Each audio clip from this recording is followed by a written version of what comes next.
여러분 안녕하십니까? 한건산입니다. 진리바로 세우기 17번째 시간입니다. 이번 시간에는 성경의 오류를 그대로 믿고 행할 때에 얼마나 심각한 일이 생겨날 수 있는지를 살펴보는 시간을 갖도록 하겠습니다. 이스라엘과 팔레스타인 간의 끝없는 전쟁은 하나님의 뜻이 아니라 어떤 사람의 신앙관이나 의도 등이 반영됨으로 말미암아 일어났고 또 지금까지 일어나고 있는 비극입니다. 뒤에서 성경의 근거에서 자세히 증언하므로 집중하시기 바랍니다. 진리바로 세우기 제1강에서 여러 가지 원인들로 인해서 성경의 기록에도 오류가 적지 않게 되었다고 증언했습니다. 그렇게 된 가장 큰 원인은 성경 저자들이 하나님의 감동을 받아 성경을 기록했음에도 불구하고 성경 저자가 하나님께 받아쓰기에서 성경을 기록한 것이 아니기 때문입니다. 예를 들어 각기 수준이 다른 사람들을 일렬로 세워놓고 맨 앞에 선 사람에게 어떤 문장을 주고 뒤에 있는 사람에게 말해서 전달하게 하면 맨 뒤에서 들은 사람이 엉뚱한 말을 하게 되는 것을 볼 수 있지요.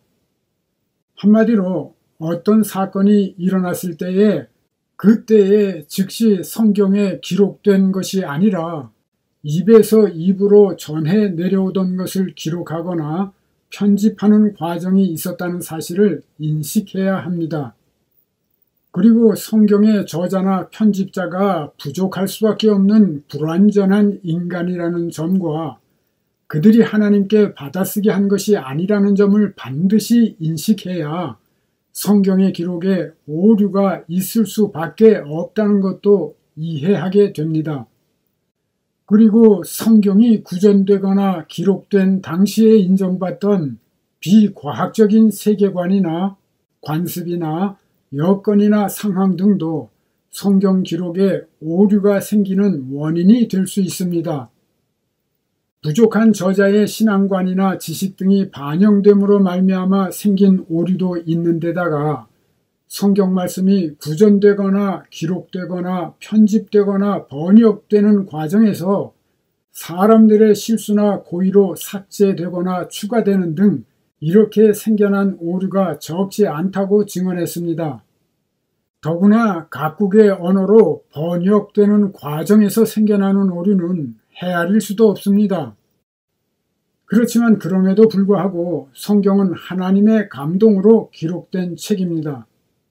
성경 66권은 1600여 년의 긴 세월을 지나는 동안 40여 명의 기자들이 기록한 것으로 알려져 있습니다.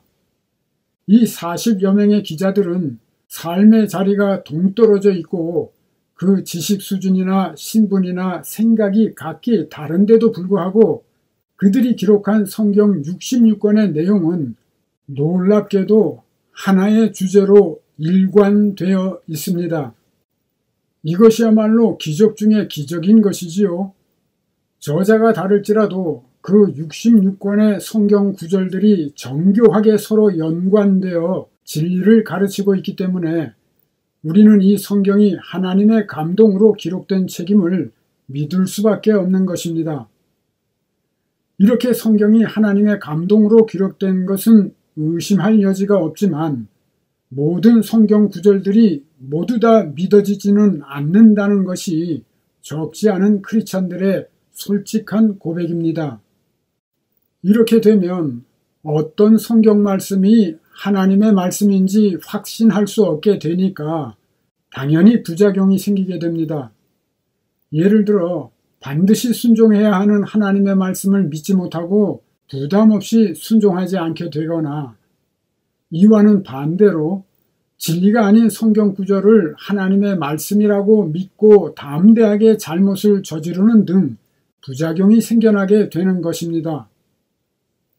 그렇다면 성경에 있는 가시덤불과 엉겅퀴를 어떻게 제거하고 그 안에 숨겨진 진리의 보화를 분별하고 캐내어 가질 수가 있을까요? 어떻게 성경 기록의 오류를 분별하고 온전한 진리를 캐내어 가질 수 있느냐는 질문입니다. 여러 번 증언했듯이 성경 전체의 맵을 이루고 있는 기둥되는 온전한 진리의 체계를 올바로 깨닫고 그 진리의 체계에 비추어 성령의 인도함을 따라 성경 말씀을 분별하는 길밖에 없습니다. 성경에 기둥되는 진리의 체계를 기반으로 해서 성경을 해석해야 심각한 진리 왜곡을 피할 수 있게 되는 것이지요. 모두에 언급한 대로 예를 들자면 이스라엘과 팔레스타인 간의 끝없는 전쟁 또한 하나님의 뜻이 아니라 성경 저자의 신앙관이나 의도가 추가되어 기록되거나 편집되는 바람에 생겨난 비극입니다. 주님께서는 원수까지도 사랑하라고 하셨지요. 그런데 가나안 족속들을 멸하되 호흡이 있는 자들은 모두 죽이라고 실제로 명령하셨을까요? 남녀노소는 물론이고 어린 아기들도 호흡이 있는 자들인데 그들을 다 죽이라고요? 하나님의 명령이 절대로 분명히 아니겠지요. 왜냐하면 주님은 이해나 지금이나 장래에도 변함없으신 사랑의 하나님이시기 때문입니다. 하나님은 공의로우시고 원수까지도 사랑하라 명하시며 그 해를 악인과 선인에게 비추시며 비를 의로운 자와 불의한 자에게 내려주시는 분이시고 하나님은 모든 자들이 구원받기를 바라시는 분이시기 때문입니다. 이 진리의 말씀은 그 진리 자체이신 주님 예수께서 이 땅에 오셔서 직접 가르치신 것입니다. 이 공의와 사랑의 하나님에 관한 진리가 성경에 기둥되는 진리의 체계 중에 으뜸입니다. 그러므로 이 진리에 비추어 판단해 볼 때 가나안 7족속을 멸하되 호흡이 있는 자들은 모두 죽이라고 여호와께서 명령하셨다는 기록은 의심받아 마땅한 것입니다. 이러한 기록은 기독교를 박멸하겠다는 단체나 사람들이 가장 앞세워 비난하는 구절입니다. 그러므로 썩은 살을 도려내는 심정으로 바로 잡아야 합니다. 우선 비유를 들어본 후에 성경 말씀을 살펴보도록 하겠습니다. 어떤 회사의 회장이 믿을 만한 임원에게 직접 어떤 사업을 지시합니다. 회장은 직원들이 그 사업을 성취할 때 정당한 방법을 동원해서 선의의 경쟁을 통해 추진할 것을 임원에게 명합니다.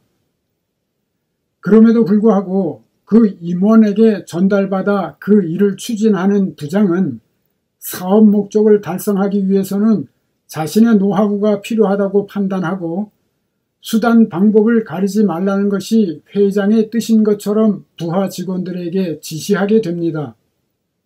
결국 그 직원들이 회장의 뜻과는 다르게 온갖 좋지 않은 수단 방법을 동원해서 경쟁 회사를 누르고 목표한 사업 성과를 거두게 됩니다.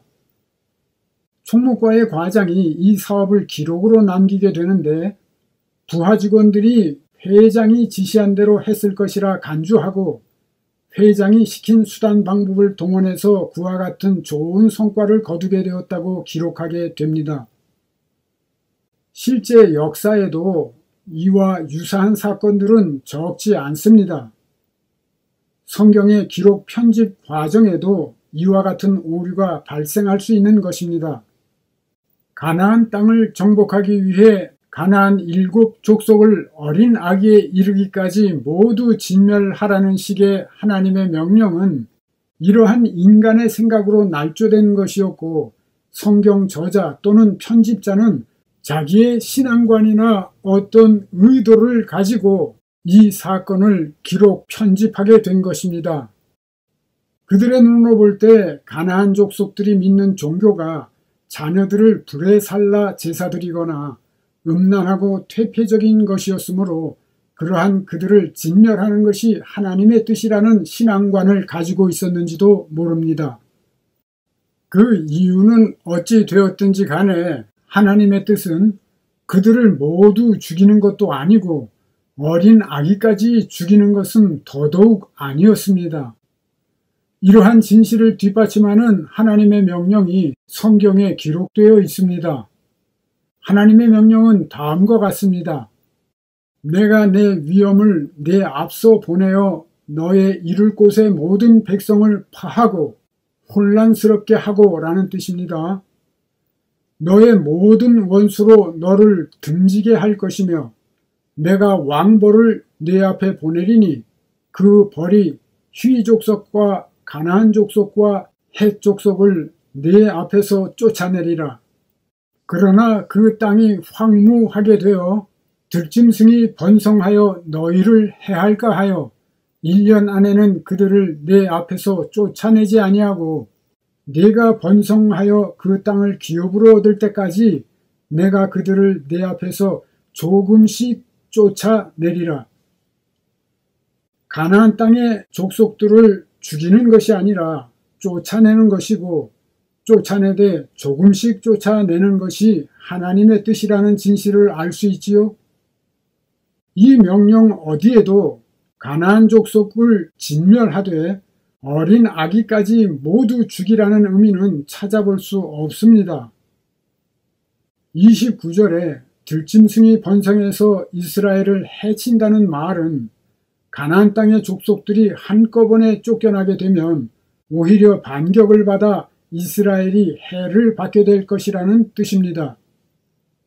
이 말씀에서 들짐승은 쫓겨난 가나안 땅의 족속들을 비유한 것입니다. 그러므로 30절의 말씀처럼 이스라엘이 번성하여 그 땅을 기업으로 얻을 때까지 하나님께서 그들을 이스라엘 앞에서 조금씩 쫓아내리라는 것이 하나님의 뜻인 것입니다. 이 말씀의 앞 23절에 보면 나의 사자가 네 앞서가서 너를 아모리 사람과 헷 사람과 브리스 사람과 가나안 사람과 히 사람과 여부스 사람에게로 인도하고 나는 그들을 끊을 것이라고 말씀하고 있습니다. 이 23절에 그들을 끊을 것이라는 말의 본래 뜻은 그들을 분리해낼 것이라는 뜻입니다. 끊는다는 것은 결국 쫓아낸다는 뜻인 것입니다. 이렇게 분리하고 쫓아낸다는 말은 호흡이 있는 자들은 모두 죽이라는 말과 너무 동떨어진 것 아닙니까? 그리고 이 말씀에서 나의 사자가 내 앞에 앞서가서 라는 말씀 중 나의 사자는 나의 천사라는 말입니다. 그리고 이와 똑같은 말씀을 28절에는 왕벌을 내 앞에 보낼 것이라고 비유로 말씀합니다. 왕벌은 천사를 가리키는 비유인 것이지요. 그러므로 23절의 말씀과 28절의 말씀은 같은 내용인 것입니다. 출애굽기 33장 2절에도 사자를 앞서 보내어 가나안 족속들을 쫓아내실 것이라고 말씀하고 있습니다. 23장 23절, 28절과 같은 말씀을 반복한 것이지요.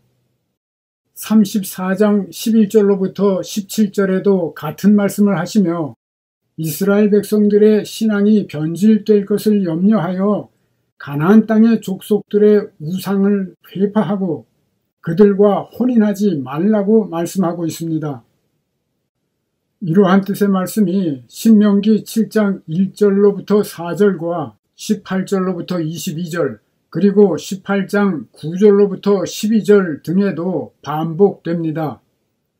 이러한 말씀들에서 발견할 수 있는 하나님의 뜻은 하나님의 천사를 먼저 가나안 족속들에게 보낼 것이며 이스라엘 백성이 그 땅에 들어가 살게 될 터인데 들어가서 그들의 종교나 행위를 본받지 말고 그들과 혼인하지 말며 그 가나안 땅에 정착하도록 하라는 것입니다.